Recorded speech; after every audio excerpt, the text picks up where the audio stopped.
Milwaukee. Kind of a cute logo and all that in the 1970s from them. That's fine.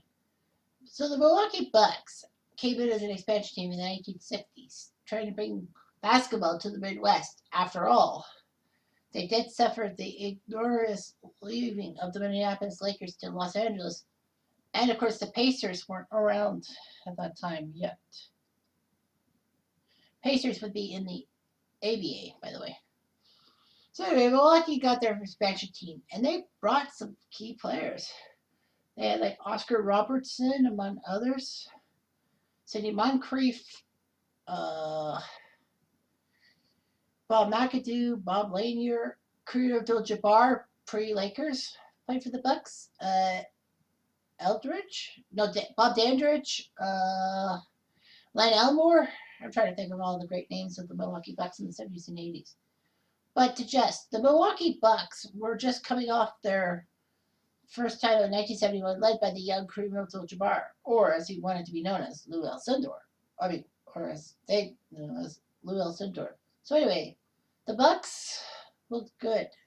But in 1972, the Milwaukee Bucks, even though they had they broke the famous 33-game winning streak by the LA Lakers in that year. The 72 Lakers did win the title, but the Bucks deserved a better fate. So yeah, the 72 Bucks would be my what if. So anyway, Milwaukee had some decent players in the 1980s, but they couldn't get over the hump and get to a final. It was hard to see the Bucks not make a final. 1974, they lost to Boston in the final, but anyway, after the Bucks have not been to a final since '74. Kind of a spoiler alert. But in the 1990s, they had some young talent: Finn Baker, Glenn Robinson, Ray Allen, Michael Redd, Tim Thomas, a lot of other players. Eddie Curry, I don't know. But anyway, the Bucks in 2001 had their best chance to get to the NBA Finals in years, and decades, if you will. The Bucks had won two big playoff rounds and faced the 76ers in the 2001 NBA semifinals. They lost in Game 7 to the Sixers. It was close. It was like Allen Iverson's could easily beat Milwaukee, but no, they had their guy, Ray Allen, surprisingly. Take one for the team. So anyway, the Milwaukee Bucks plod along. And then, they started stinking at times. They had Chris Middleton. But then a guy from Greece came, Giannis Antetokounmpo. Antetokounmpo. The name is just so hard to get sometimes. But anyway, Antetokounmpo helped the Milwaukee Bucks do well. And this past year, they were even the number one seed in the East. Mostly happy that LeBron left for Los Angeles, and that being in the Western Conference instead of the Eastern Conference. So the Milwaukee Bucks got their happiness. And they even had 2-0 series lead on the Toronto Raptors in the Eastern Finals. It was going to happen. But unfortunately, Milwaukee took the chicken, if you will. So anyway, the 2019 Milwaukee Bucks were looking for their first NBA Finals appearance in 45 years. It's like, what can you do about that? Can't really do too much. So yeah, the Lakers took down the Knicks. The Milwaukee Bucks were in the Western Conference. It's kind of strange to see the Bucks in the Western Conference, but same conference as the Lakers. I mean, when you look at the 32 NBA playoffs, the Bulls are on the West in the Western Conference. Well, that's kind of weird. But anyway, the Lakers took care of Milwaukee. Milwaukee should have won that title. So anyway, Milwaukee will take on the New York Knicks, the 1972 Knicks, and in the final. So yeah. So I didn't really prepare myself. I don't know why I didn't prepare as fast as I did. So the Knicks of 72 will be taking on the Milwaukee Bucks of 72, just trying to make some adjustments to the simulation thing. And here we go. Okay, you really had a mismatch in the finals. The 48 win Knicks against the 63 win Bucks. 15 games between them. Frazier, Barnett, Bradley, DeBusschere, and Reed for New York. Milwaukee, Robertson, McLaughlin, Dandridge, Block, and Kareem Abdul-Jabbar. Game 1 saw the Bucks easily win 114-97, despite 31 from Walt, Clyde Frazier, 15 from DeBerger, 14 from Riley, 10 from Barnett. Bulls really had 6 points. Earl the Pearl Monroe was on that 72 next team. Dave Stallworth, Luther Rackley, Eddie Mast, Eddie Miles, Jerry Lucas, oh, great guy for the Royals. Charlie Polk, Greg Fillmore, Mike Riordan, Phil Jackson, yes, that Phil Jackson, the coach Phil, and Dean Neminger. For the Bucks, basically they had their roster out done pretty like Kareem 31, but Robertson 32. That's pretty good. Kareem had 22 rebounds though.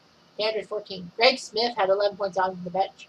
Curtis Perry, who would play for the 76 Suns. Wally Jones, Toby Kimball, Lucius Allen, who was this great guy in college, I think, for UCLA. Jeff Webb, Barry Nelson, and McCoy McLemore. That is such a funny name, McCoy McLemore. So anyway, the Bucks strike first.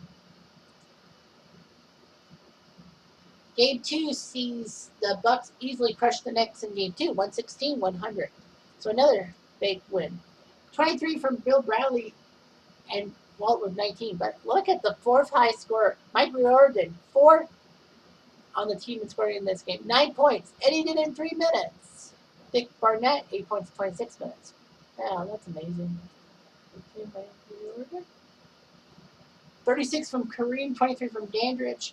McLaughlin only 11. Oscar got really stopped, but he only took 5 field goal attempts. McCoy McLemore, 5 points in 3 minutes. That's going to make me laugh. So anyway, Game 3 saw the Knicks easily win 112-111, 121-111, on home turf. Kareem 29, Dandridge and McLaughlin 16, Oscar 14.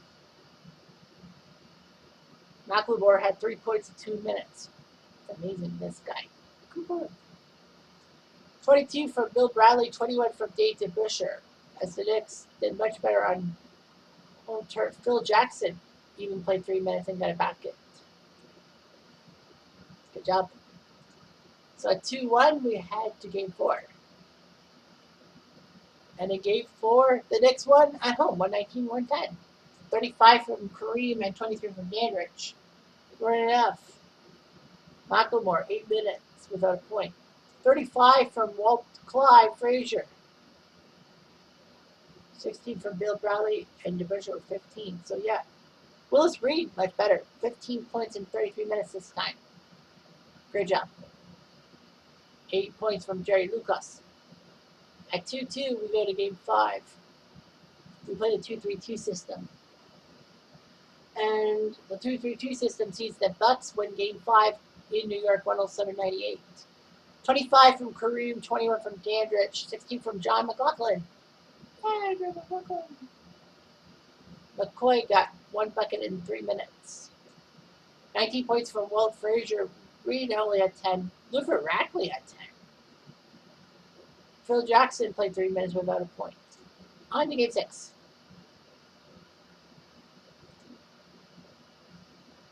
And voila, Milwaukee easily would have had it.